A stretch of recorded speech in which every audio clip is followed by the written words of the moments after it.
프랑스의 작가입니다. 마르셀 프루스토라는 작가가 잃어버린 시간을 찾아서라는 소설 속에요. 이 작가는 사람의 머리, 사람의 뇌를 기억의 정원이라고 표현을 하고 있습니다. 이 소설 속에 주인공이 마들렌, 그러니까 프랑스 전통 과자죠. 이 마들렌을 홍차에 찍어 먹는데요. 갑자기 예전에 있었던 기억들이 막 솟아오르는 장면을 묘사하고 있는데요. 여러분, 아름다운 기억이었습니다. 즐겁고 행복한 기억들이 막 떠오릅니다. 이 기억을 프루스트는 비자발적 기억이라고 정의하고 있는데요. 여러분, 한번 생각해 보시겠습니까? 마들렌을 먹는 행위 하나로 인해서 왜 좋은 기억들, 행복한 기억들이 떠오르게 됐을까요?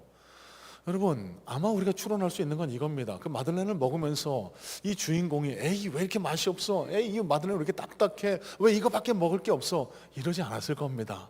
이 마들렌 너무 좋다, 맛있다. 옆에 있는 부모님, 내 친구들과 이 마들렌을 먹는 시간이 너무나 귀하고 행복하다. 여러분, 이런 기억을 심었기 때문에 훗날 그 마들렌을 홍차에 찍어 먹을 때에도 그 행복했던 기억들이 자신의 의지와 상관없이 막 폭발하며 불러졌던 것 아닐까요? 여러분, 그렇습니다. 사람의 뇌는, 사람의 마음은, 사람의 뇌는요, 기억은요, 우리 기억의 정원입니다. 무엇을 심느냐에 따라서 무엇이 자라날지, 어떤 형태가 될지를 결정나게 됩니다. 자, 그러면 여러분, 우리 마음속에 저와 여러분은 무엇을 심어야 될까요? 우리의 기억 속에 무엇을 심는 것이 하나님이 원하시는 우리 삶과 심령을 아름답게 가꾸는 방법이라고 생각하실까요? 여러분, 오늘 본문은요, 예수님께 나와 자신의 질병을 치유받았지만 그 나머지 9은 감사하지 못하고 그냥 자기 집으로 돌아갔던 9, 이에 반해서 한 사람은 예수님께로 돌아와 감사를 표현하는 장면을 기록한 내용을 살펴보고 있습니다. 여러분, 사복음서 중에서 오직 유일하게 누가복음에만 이 에피소드가 기록이 되어 있는데요. 자, 여러분, 오늘 설교의 제목 3은 예수님의 일성이십니다. 나머지 9은, 그 9은 어디 있느냐? 자, 여러분, 이 말씀을 우리가 잘 이해하실 수 있어야 됩니다. 예수님이 왜 죄도 없는, 이 사람은 돌아왔잖아요, 예수님. 왜 9명 꾸짖으시지 왜 돌아온 한 사람을 꾸짖으세요? 여러분, 이렇게 이해하시면 곤란합니다. 또 예수님이 나머지 9에게서 무언가 사례를 받기 위해서 9명을 찾으셨을까요? 전혀 아니겠죠. 그래서 그 9은 어디 있느냐라는 이 구절을요, 카리스라는 주석서는 이렇게 해석을 하고 있습니다. 그들의 감사는 어디 있느냐? 그들은 왜 예수 그리스도의 치유의 능력을 인정하지 않느냐? 자, 여러분, 그러면 그 9은 어디 있느냐라는 이 예수님의 일성에 담긴 의미는 매우 명확해 보입니다. 예수님이 이 에피소드를 이 복음서에 기록해 놓으신 목적은, 그 9은 어디 있느냐라고 물으신 목적은, 오늘을 살아가는 저와 여러분들에게, 이 땅의 그리스도인들에게 감사라는 이 덕목이 얼마나 중요한지를 가르쳐 주기 위해서라는 사실입니다. 자, 여러분, 오늘 맥주 감사주일을 맞아서요, 저는 이 예수님께서 그 9은 어디 있느냐라는 이 말씀을 중심으로 오늘 본문 말씀을 살펴보면서요, 감사, 우리가 어떻게 감사할 수 있나, 그리고 그 감사가 우리에게 불러오는 효과는 과연 무엇인가를 세 가지 갈래로 나누어서 살펴보려고 하는데, 시간의 시제에 따라서 과거, 현재, 미래 시점의 감사는 어떻게 우리가 갖춰갈 수가 있을 것이고, 그 감사가 우리 삶 속에 불러오는 효과와 능력은 과연 무엇이 있을까? 우리 이런 주제로 오늘 말씀을 살펴보면서 함께 은혜 나누어 나가기를 소망합니다. 자, 먼저 우리 11절로 13절 말씀 눈으로 한번 살펴보기를 원합니다. 11절에서 13절입니다. 예수께서 예루살렘으로 가실 때에 사마리아와 갈릴리 사이로 지나가시다가 한 마을에 들어가시니 나병 환자 10명이 예수를 만나 멀리 서서 소리를 높여 이르되 예수 선생님이여 우리를 불쌍히 여기소서 하거늘. 자, 여러분, 앞서서 간략히 요약해 드린 대로요, 오늘 본문에 소개된 에피소드는요 매우 간단합니다. 10명의 나병 환자가요, 갈릴리에서 사역하시는 예수님, 그러니까 지난주 말씀을 상기해 보시면은요, 시돈 땅, 저 갈릴리 저편에 가서 귀신 들린 자에게서 귀신을 쫓아내고 다시 컴백하신 예수님, 그분이 갈릴리 지역에 다시 돌아오셨다는 소식을 듣습니다. 오랫동안 나병에 시달렸던 환자 10명이 멀리서 예수님을 쫓아요. 예수님에게 치료해달라고 요청을 합니다. 그들에게 치유의 역사를 베풀어 주셨고, 여러분 제사장에게 가서 보이라라고 말씀하신 장면이 오늘 본문에 기록되거든요. 여러분 이 당시에 질병에 걸렸다, 질병에서 다 나았다를 판결할 수 있는 권한도 제사장이 가지고 있었습니다. 그래서 예수님이 제사장에게 가서 보여라라고 말씀하셨는데 가는 길에 다 나음을 입습니다. 그런데 그 나머지 9은 다 제갈 길을 간 반면 한 사람이 돌아와서 예수님 앞에 엎드려서 감사를 표현해요. 자, 여러분, 그러면 이 한 사람은 무엇이 달랐기 때문에 나머지 9과 차별되는 감사를 드릴 수 있었을까?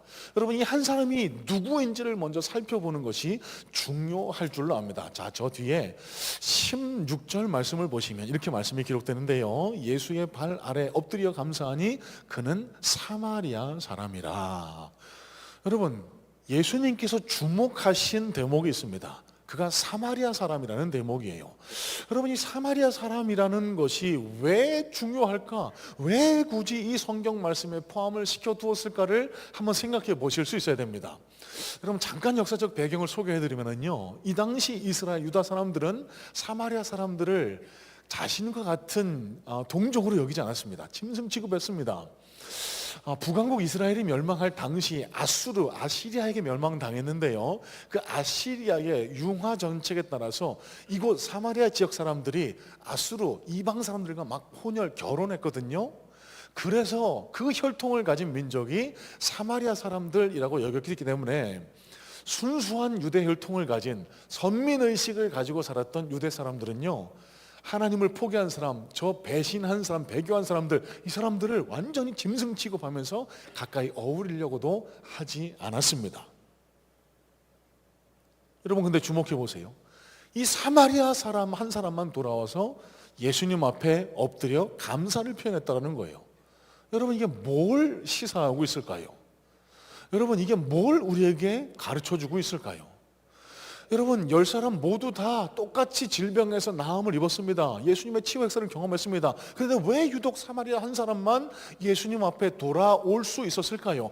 여러분, 사마리아 사람이라는 조건이 왜 그에게 감사할 수 있는 능력을 불러다 주었을까요? 여러분, 한번 생각해 보실래요? 사마리아 사람은요, 나병에 고통받았던 육신의 고통 외에 또 다른 고통, 사마리아 사람이라는 차별과 멸시에 시달려 왔을 겁니다. 그 정신적인 고통까지 가중되어서 나머지 9사람보다 더한 고통을 받고 있지 않았을까? 그래서 사마리아 사람은 이 나병에서 구원받은 것이 더 감사했을지 모르겠습니다. 여러분, 이걸 어떻게 우리가 해석할 수 있을까요? 여러분, 사마리아 사람 이 한 사람은요, 내가 지나온 세월 동안 얼마나 힘들었는지, 얼마나 고통스러웠는지, 과거에 내 모습이 어땠는지, 지금 내가 받은 은혜가 얼마나 감사한지를 절절히 깨달을 수 있었던 사람. 그러니까 과거의 은혜를 기억하고, 나 같은 사람도 예수님의 은혜를 경험했구나, 나 같은 사람도 예수님이 치유해 주셨구나, 감사할 수 있었던 사람이라는 사실입니다. 자, 여러분, 귀에 따갑도록 감사하라는 이야기는 듣지만 감사하지 못하는 이유가 과연 뭐가 있을까요? 그 첫 번째 이유는 우리는 너무나 쉽게 우리가 지나온 과거를 망각하기 때문 아니겠습니까? 여러분, 저와 여러분은 죄성을 가지고 살아가는 죄인이라고 성경은 표현해주고 있습니다. 죄인이라는 것이 우리가 다 악하다, 마귀 같다, 이런 말씀을 드리는 게 아니고요. 우리는 예수 그리스도를 믿는 순간 예수의 영이 우리 안에 들어와서 예수님 닮은 모습으로 점점 변해가고 있습니다. 하지만 우리 안에는 또 다른 자아가 존재해요. 옛자, 죄성을 가진 옛자, 죄를 더 좋아하고 예전의 내 모습으로 돌아가려고 하는 그 죄성이 우리에게 늘 존재하고 있습니다. 그 죄성이 우리를 이끄는 것 중에 하나가 감사하지 못하게 하는 것, 내가 예전에 어떤 어려움에 있었는지, 어떤 고통 가운데 있었는지를 기억해내지 못하게 하는 것. 여러분, 이게 죄인이 가진 죄성 중에 하나라고 성경은 우리에게 가르쳐주고 있다는 사실, 여러분 로마서 1장 21절에 이런 말씀이 기록이 됩니다. 로마서 1장 21절, 하나님을 알되 하나님을 영원롭게도 아니하며 감사하지도 아니하고 오히려 그 생각이 허망하여지며 미련한 마음이 어두워졌나니. 자, 여러분, 이 말씀이 우리에게 가르쳐주는 뜻은 뭘까요? 여러분, 과거에 내가 어땠는지를 기억하지 못하고 현재 내가 얼마나 좋은 것들을 누리고 있다는 사실에 감사하지 못하는 것, 여러분, 우리가 죄성을 가진 죄인이기 때문에 그렇다는 겁니다. 다시 말씀드려서 우리가 받은 은혜, 우리가 얼마나 좋은 것들을 누리며 살아왔는지, 하나님께서 나를 얼마나 선대해 주셨는지, 이 받은 은혜, 과거의 은혜를 기억하지 못하고 날마다 잊고 지내기 때문에 우리는 하나님께서 베풀어 주신 은혜에 감사하지 못하는 그런 죄 중에 빠져 살아갈 수 있다는 거예요. 여러분, 저와 여러분들의 삶을 가만히 한번 살펴보시길 바랍니다. 여러분, 한 주간 동안에도 무더운 날씨에 각자 서 계신 자리에서 너무너무 수고로우신 한 주간을 보내고 이 자리에, 이 예배에 참여하신 줄로 믿습니다. 여러분, 정말 수고하셨습니다. 여러분, 하나님의 말씀으로 여러분을 위로하고 격려하기를 소망하는데요, 여러분, 그런데 날씨가 무덥고 이러다 보니까 우리 속에 절로 불쑥 들 수 있는 생각 있잖아요. 이까지 직장 그냥 때려치워버리지. 저 상사는 왜 이렇게 나를 못 살게 굴고 말이야. 이거 진짜 언제 내 때려치나. 여러분, 한번 근데 생각해 보세요. 그 직장에 들어가기 위해서 애를 쓰고 노력하고 처음 직장에 합격됐다는 통지를 받았을 때 너무너무 기쁘다, 감사하다. 여러분, 그럴 때가 분명히 있지 않았습니까? 왜 그 감사는 기억하지 못하고 지금 원망 불평하고 있을까요?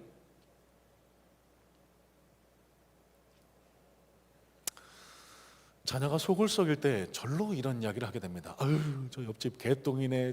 아들은 그렇게 공부도 잘하고 그렇게 그냥 엄마 말도 잘 듣고 그러는데, 나는 무슨 죄를 지어서 하나님이 이런 자녀를 주셨을까? 하나님, 어떻게 좀 안 됩니까? 여러분, 한번 생각해 보세요. 그 자녀를 처음 받아 안았을 때의 그 감사, 감격, 여러분 지금 다 잊고 계신 것 아닙니까? 용서하십시오. 잠깐 제 이야기를 나누려고 합니다. 언젠가도 잠깐 나누었지만 제 두 딸아이를 양육하고 있는데요, 큰아이가 사춘기를 지나면서 좀 부침을 겪었습니다. 예쁘게 성장하다가 좀 사춘기가 왔는지 좀 좋지 않은 친구들과 어울려 다니면서 학업을 멀리하고 좀 속을 많이 썩였던 그런 시간을 보냈던 적이 있는데요, 물론 지금 하나님 은혜 가운데 잘 회복하고 있습니다. 그런데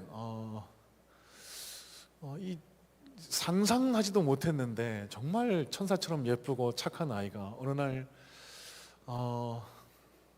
집을 나가서 들어오지를 않고, 학원을 보내도 학원에 가지를 않고, 학교 간다고 얘기해놓고 어디 그 가출한 친구 집에서 하루 종일 며칠간을 보내고, 뭐 이런 일이 있으니까요, 마음속에서 막 불이 일어나더라고요. 너무너무 속이 상하더라고요.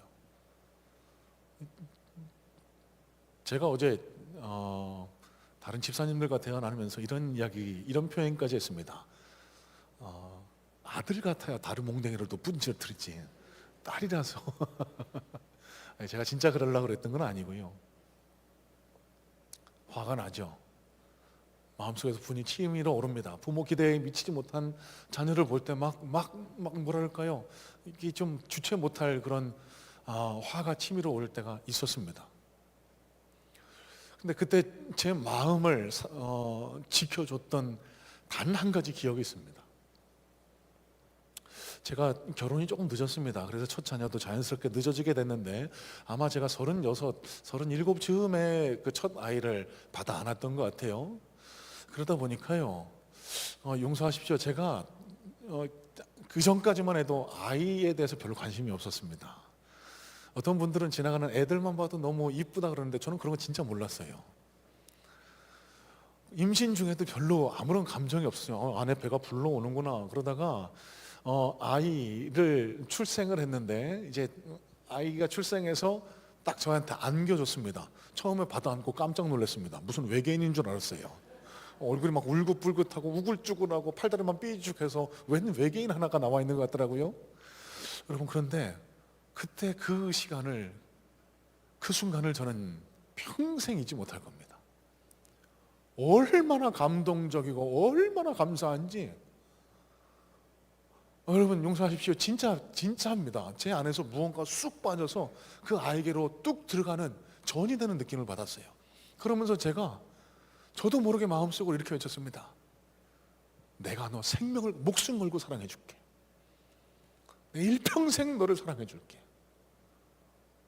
한 가지 약속을 한 게, 그때 한 약속을 못 지킨 게 있습니다. 제가 너무 경솔하게 내가 평생 너한테 싫은 소리 안 할게. 공부하라고 방 좀 치우라고 몇 번 싫은 소리를 하긴 합니다. 아이가 속을 썩이고 권면을 해도 잘 듣지 않고 자꾸만 어긋나갈 때 제 머릿속에는, 제 마음속에는 자꾸 그 장면이 떠올라요. 하나님이 내게 어떻게 허락하신 자녀인데, 내가 어떻게 하나님께서 받은 자녀인데, 우리 가정에 와준 것만 해도 너무 감사한데. 여기 앉아 계신 부모님들 다 기억하시잖아요? 처음 자녀를 받아 안았을 때는 그냥 건강하게만 자라나고, 근데 점점 시간이 흐르다 보니까 공부도 잘했으면 좋겠고, 얼굴도 예뻤으면 좋겠고, 좋은 친구도 사귀었으면 좋겠고, 좋은 배우자도 찾았으면 좋겠고. 여러분, 자녀를 두고 감사가 사라질 때 과거를 기억해 보세요. 지금 내 곁에서 함께 예배드리는 것, 함께 식사하고 함께 시간을 보내주는 것만으로 해도 얼마나 감사가 회복되는지 모릅니다. 여러분, 건강 때문에 불평하시는 분 계실까요? 여러분, 다른 분 예를 들지 않겠습니다. 저를 돌이켜 보니까요, 오늘 아침에도 어저녁에는 좀 너무 더워서 그런지 운동을 못했습니다. 그냥 저녁 먹고 그냥 집 근처를 산책하다 들어와서 잠을 자서 그런가 아침에 옷을 입는데 배가 볼떡 튀어나와서 옷이 좀 끼는 것 같아요.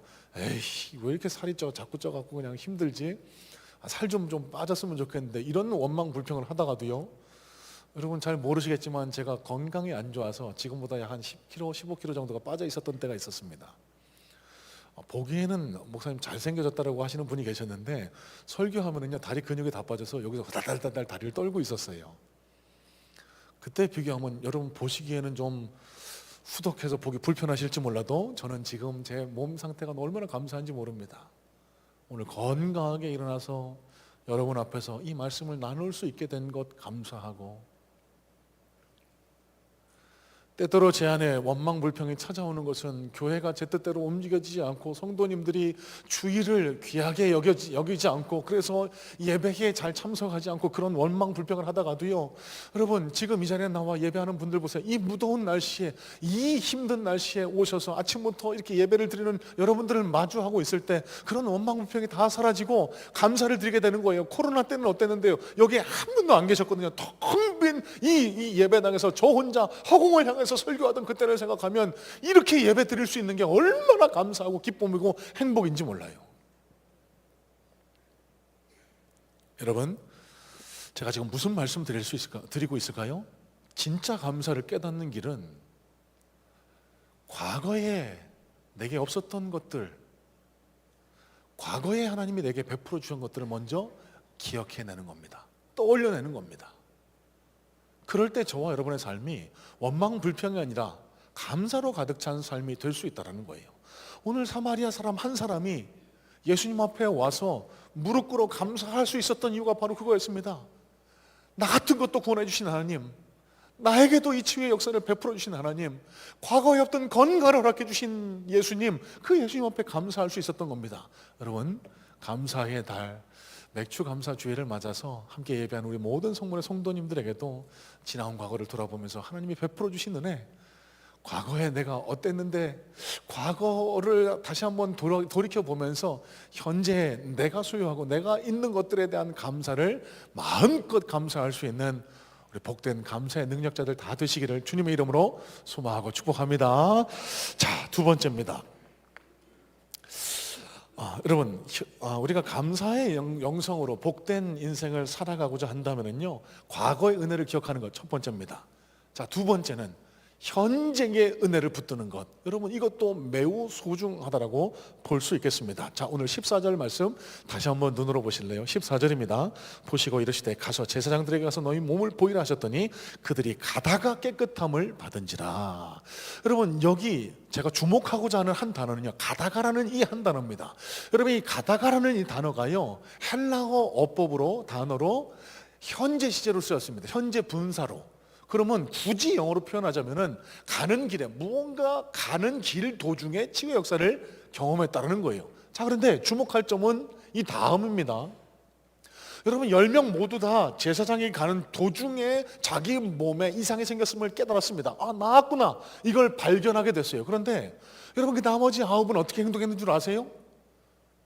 감사를 빌었습니다. 예수님한테 가서 감사하겠다, 이런 감사하다는 마음이 있었을 겁니다. 하지만 그 해야 할 감사를 미루어뒀어요. 오직 한 사람, 사마리아 사람 한 사람만 그 마음속에 일어나고 있는 감사의 마음의 순종에 예수님 앞에 돌아왔던 겁니다. 나머지 9명은 뭘 했는지 성경에 명확히 기록되지 않아 잘 모릅니다. 집에 가서 가족들을 만났든지, 아니면 맛있는 거 먹으러 갔든지, 아니면 지금까지 가지 못했던 곳을 갔든지, 뭘 했는지는 모르겠지만 감사해야 할 일을, 감사를 표현해야 할 일을 뒤로 미루고 그 결과 하나님 예수님 앞에 나와 감사하지 못했던 거예요. 여러분, 감사는 타이밍입니다. 이게 무슨 말씀일까요? 하나님께서 우리 마음에 감사의 마음을 심어주실 때 감사를 표현할 수 있어야 돼요. 여러분, 데살로니가 전서 5장 19절에 이런 말씀이 기록이 됩니다. 성령을 소멸하지 말며라는 짧은 한 구절의 말씀이 기록되어 있는데요, 여러분, 이 말씀의 뜻을 곰곰이 한번 묵상해 보시길 바랍니다. 성령을 소멸하지 말라, 이게 무슨 명령일까? 여러분, 성령님은 누구시죠? 성부, 성자, 성령 삼위일체 하나님 가운데 한 분이세요. 그런데 우리가 어떻게 성령을 소멸합니까? 성령님과 싸우기라도 해요? 그건 불가능한 일 아닙니까? 그러면 이 성령을 소멸하지 말며라는 이 말씀에 담긴 진정한 의미는 무엇일까? 여러분, 오늘 본문의 말씀의 맥락과 연결지어 생각해 보시면은요, 성령을 소멸하지 말라, 이 말씀의 뜻은 하나님의 영인 성령님께서 우리 안에 내주해 계시는데요, 이 우리 안에 계신 성령님께서 때때로 우리 안에서 역사하십니다. 어떻게 역사하실까요? 지정의, 세 가지 갈래로 역사하세요. 하나님의 말씀을 깨닫게 하십니다. 여러분, 그래서 오늘 우리가 하나님 말씀에 은혜를 받을 수 있게 되는 거예요. 감정적으로 역사하세요. 하나님 말씀에 감정적으로 반응하게 하세요. 너무 감사하다, 너무 은혜롭다. 마지막 의지적인 결단을 우리가 주실 때가 있습니다. 하나님 뜻대로 살아야지, 예수님 가르쳐 주신 대로 살아야지. 여러분, 이게 성령님이 우리 안에서 내주하시면서 함께 하시면서 하시는 역할입니다. 그런데 그 뜻대로 살지 않는다? 그 성령님의 요청에 귀를 닫고 내가 하고 싶은 대로 한다? 여기 9명과 같은 성령을 소멸하는 행위와 다를 바가 없다라는 거예요.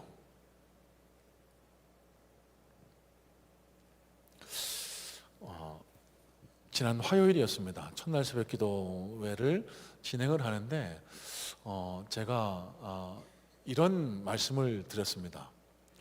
평소에 제가 헌금에 대해서 잘 강조를 못합니다. 어려운 환경 가운데를 살아가시는 우리 성도님들의 형편을 더 마음이 쏘여서 그런지 헌금에 대해서 부담 가지시는 분들이 생길까봐 제가 헌금에 대해서 잘 설교하지 못하는 게 제 부족한 부분 가운데 하나인데요, 여러분, 앞서 광고 말씀드렸듯이 우리 조건사님 가정에 장례가 연달아 2번 있는 바람에 먼 길을 그렇게 교회 차량으로 오고 갈 수밖에 없었거든요.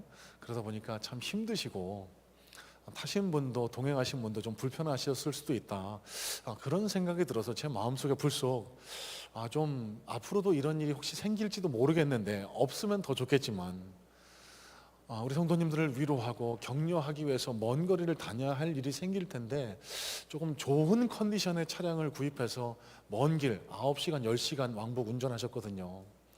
좀 편안하게 안전하게 왔다 갔다 할 수 있는 차량을 좀 교회에서 구입하면 좋겠습니다. 좀 헌금 같이 동참해 주시면 좋겠습니다라고 그렇게 설교를 했습니다.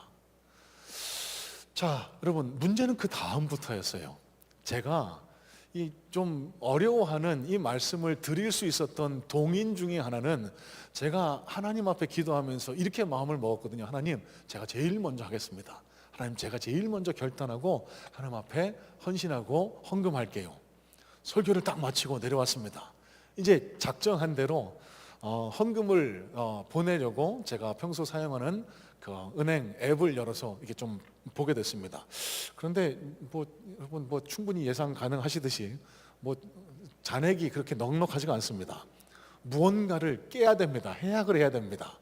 그때부터 시험이 오기 시작합니다. 이걸 굳이 깨야 되나? 깨면 이자가 없는데. 제 마음속에서 사단이 저를 시험하고 있는 음성이 들리기 시작하는 거예요. 야, 너 진짜 헌금할 거야?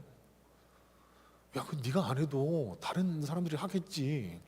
야, 너 이 돈이면은 얼마나 맛있는 거 많이 사 먹고 얼마나 좋은 거 사 입고 얼마나 재밌게 쓸 수 있는데 너 진짜 그렇게 헌금할 거야? 아깝지 않아?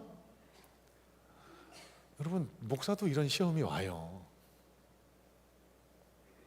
지난주 제가 설교했죠.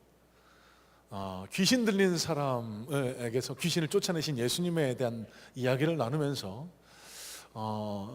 우리가 마주하는 모든 물질 세계는 물질로 이루어지는 게 아니라 영으로 이루어져 있다. 눈에 보이지 않는 영적 세계가 존재한다고 말씀을 드렸습니다. 그래서 나쁜 사단의 권세가 우리 삶을 올가매고 우리 삶을 옥죄할 때 예수 그리스도의 이름으로 몰아내야 된다, 쫓아내야 된다, 이런 말씀을 드린 바 있습니다. 설교한 대로 그대로 실행했습니다. 악한 사단 마귀야, 이 탐욕에 물든 마귀야, 돈만 좋아하는 이 나쁜 마귀야, 내 안에서 묵집을 놓고 떠나가라. 기도를 한 이후에 주저없이 해약하고 주저없이 교회로 송금을 했습니다. 그러고 나니까 얼마나 마음이 시원한지 몰라요. 얼마나 감사한지 모릅니다. 여러분, 오해하지 마십시오. 제가 여러분 지금 헌금 많이 하시라고 이 말씀 드리는 것 아닙니다. 여러분, 저는요, 여러분들을 바른 신앙, 건강한 신앙 생활 하시라고 하나님의 말씀을 가르쳐야 할 의무를 지니고 있는 목사입니다. 그래서 성경적인 가르침을 전달하기 위해서 이 말씀을 드리고 있다는 점을 꼭 좀 마음에 새겨주셨으면 좋겠습니다. 여러분, 혹시나 제가 드리는 말씀 때문에 마음이 시험이 되시면 다 잊어주세요. 저 목사가 또 헌금 얘기하려고 그러네. 여러분, 헌금 얘기하는 거 아닙니다. 신앙이 아직 다 자라나지 않아서 제가 드리는 말씀 헌금 얘기하면은 마음이 흔들리세요? 시험이 되세요? 헌금하지 마세요. 여러분, 헌금 안 하셔도 좋습니다. 여러분, 하나님이 우리의 헌금, 우리의 돈을 바라고 우리를 교회에 나와서 하나님의 자녀 삼으신 건 전혀 아닐 겁니다. 신앙이 충분히 자라나실 때까지, 기쁨으로 드릴 수 있을 때까지 여러분 그냥 말씀에 집중하세요. 예배에 참여하세요. 하나님께 집중하세요. 여러분, 그런데 잘 들어보시기 바랍니다. 저와 여러분이 마주하는 세계가 다 물질로만 이루어진 세계가 아니라 영적인 세계가 있다고 말씀을 드렸죠. 여러분, 저와 여러분의 호주머니에 있는 그 돈에도, 우리 통장에 있는 돈에도 영이 더 씌워져 있다는 사실을 아실까요? 여러분, 그러면은 이 사실은 뭘 우리에게 시사하겠습니까? 사단은요, 끊임없이 우리 마음을 유혹하고 마음을 흔들어서요, 하나님이 원하시지 않는 모습대로 살아가게 우리를 자꾸 이끌어갑니다. 돈을 사용할 때도요, 하나님이 기뻐하시는 모습대로 사용하지 못하게 탐욕을 위해서 사용하게 하고요, 죄 짓는데 더 사용하게 하고요. 여러분, 그러면 우리 안에 다가올 수 있는, 우리 삶에 다가올 수 있는 결과는 뭔 줄 아세요? 그렇게 자꾸 우리가 소유한 물질에 만몬의 영, 사단의 영이 더 씌워지기 시작하면은요, 결국 여러분 언젠가는 우리가 소유한 것들이 무너지는 날이 오게 될 겁니다. 그 물질이, 사단의 영이 더 씌워진 물질이 우리를 속이는 날이 오게 될 수 있어요. 여러분, 그럼 방법은 뭘까요? 우리가 소유한 물질 위에 하나님의 영을 덧입히는 겁니다. 이게 뭘까요? 성령님이 주시는 음성대로 하나님 나라를 섬기는 겁니다. 그리고 내 탐욕, 죄악을 위해서 사용하는 게 아니라 내 주변을 섬기기 위해서, 생명을 살리기 위하는데 선한 용도로 자꾸 물질을 사용할 수 있어야 됩니다. 그럴 때 우리가 소유한 물질 전체 위에도 하나님의 영이 더 씌워져서 더 거룩하고 아름다운 물질이 덧붙여지고 덧붙여지고 덧붙여지고, 그래서 하나님 앞에 감사의 조건들이 자꾸자꾸 생겨나는 역사가 저와 여러분들의 삶에 일어날 수 있게 된다는 말씀이에요.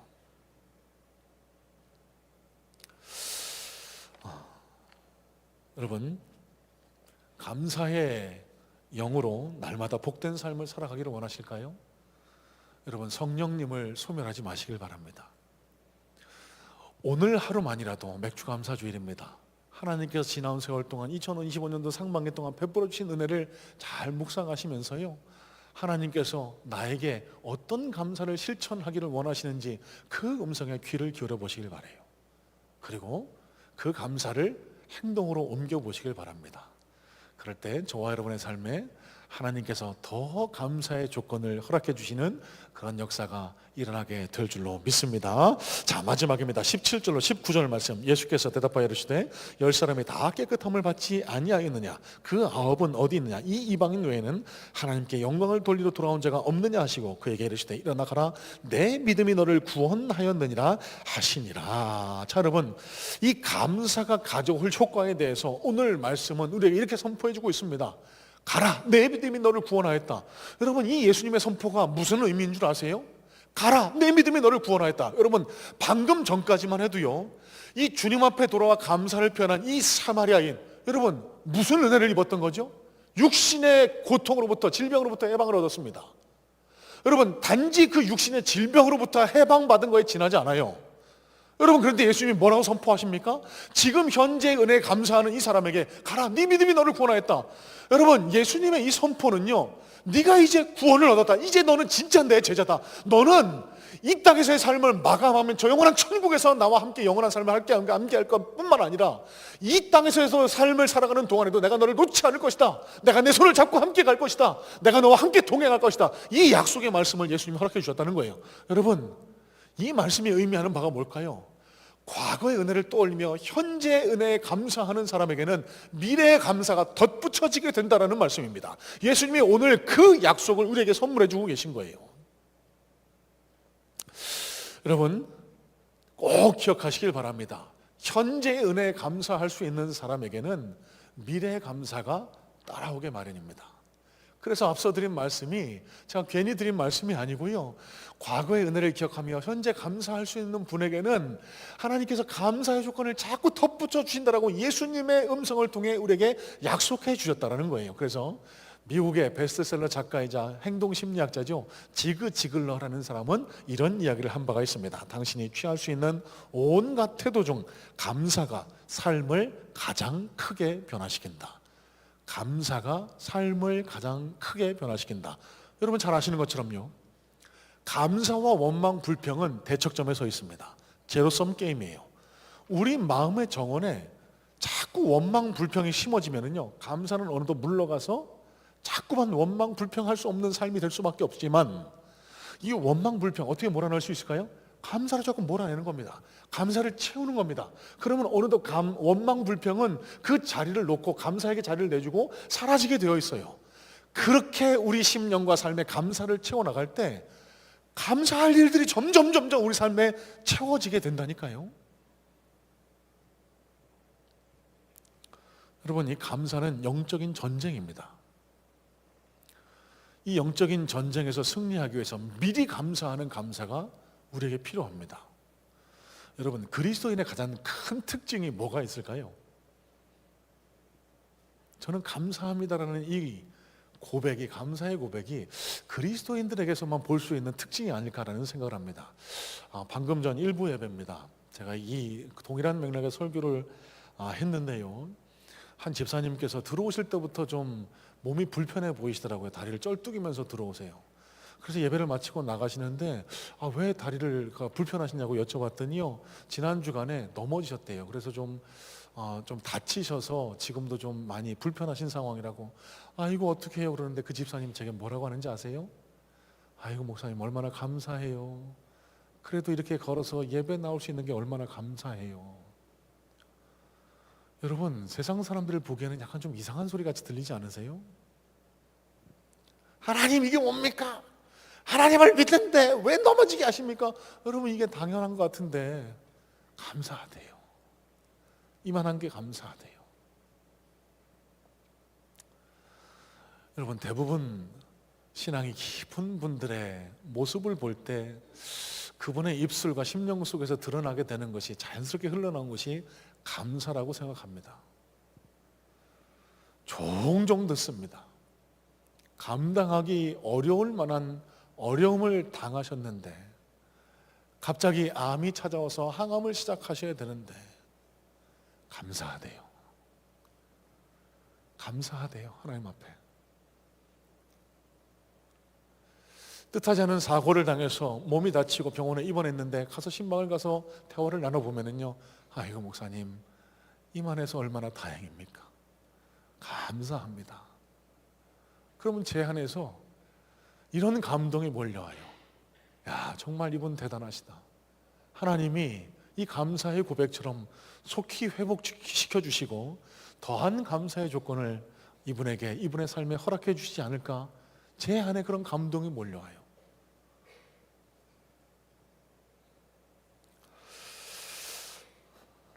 여러분, 오늘 맥주감사주의를 맞아서요, 여러분들께 이런 권면 드리고 싶습니다. 어려운 환경 가운데를 지나고 있습니다. 분명 어려운 시기를 지나고 있습니다. 지금 제 눈에 보기에도 갑자기 다치셨는지 깁스를 하고 예배 자리에 들어오신 분도 눈에 띄고요, 눈이 마주치는 여러분들 가운데 제가 그 사정을 알고 있는 참 힘든 삶을 살아가신 분들 많이 계신 줄로 압니다. 여러분, 그런데요, 우리 믿음의 능력은요, 보이지 않는 세계를 보는 게 믿음의 능력이라고 말씀은 우리에게 가르쳐주고 있습니다. 지금 우리 현재의 삶을 보면 감사할 조건이 없는 것 같지만 여러분, 앞을 내다보세요. 미래를 내다보세요. 하나님께서 우리의 잡은 손을 놓지 않으시고 가장 아름답고 선한 길로 우리를 반드시 승리의 자리로 이끌어 주실 줄로 믿습니다. 그 미래에 대한 앞선 감사가 우리의 삶을, 감사가 더 차고 흘러넘치는 감사의 삶으로, 풍성한 삶으로 인도해 줄 수 있을 거라는 사실 잊지 마시기를 소망하면서요, 딱 한 말씀만 드리고 말씀을 정리하려고 합니다. 여러분, 깨진 유리창 이론이라는 이런 개념이 있습니다. 이 깨진 유리창 이론은요, 미국의 두 범죄 심리학자가 발굴해낸 이론인데요, 저 깨진 유리창 이론의 내용은 매우 간단합니다. 어떤 한 마을에, 멀쩡한 쾌적한 마을에 저렇게 엉망진창이 된 깨진 유리창, 관리가 안 된 차 하나를 그냥 방치하게 되면은 얼마 안 있어서 그 지역이 다 우범지대가 된다는 거예요. 범죄자들로 득식을 벌이고 각종 범죄가 막 일어나는. 여러분, 이 이론이 우리에게 가르쳐주는, 시사하는 바는 명확합니다. 여러분, 왜 저 깨진 유리창을 가진 차 하나가 그 일대를 오염시켰을까요? 저 깨진 유리창, 여기서는 막 행동해도 되는구나, 여기서는 저런 범죄를 저질러도 되는구나, 그런 풀어진 마음이 그 동네, 그 지역, 타운 일대를 그런 식으로 나쁜 영향을 받게 그렇게 이끌어간다는 이야기입니다. 여러분, 저와 여러분의 삶과 심령도 이와 마찬가지 아닙니까? 여러분, 그러면 오늘 말씀을 통해서 저와 여러분이 깨닫고 각성해야 될 것은 딱 하나입니다. 여러분, 깨진 유리창과 같은 마음이, 원망 불평의 마음이 저와 여러분의 심령 속에 혹 있지는 않으실까요? 여러분, 오늘 지나시면서 가만히 한번 묵상하시고 살펴보시고 기도해 보시기를 바랍니다. 그리고 여러분, 절대로 그 깨진 유리창을, 저 깨진 유리창을 갖고 있는 자동차를 방치해 두지 마세요. 이를 악물고 그 깨진 유리창을 가진 차를 몰아내실 수 있어야 됩니다. 무엇으로요? 감사로요. 그렇게 원망 불평 대신 감사로 내 마음과 심령을 채워나갈 때 하나님께서 저와 여러분의 삶 속에, 심령 속에 더 귀한 감사의 조건을 허락해 주시는 복된 우리 성문의 성도님들 다 되시기를 주님의 이름으로 소망하고 축복합니다.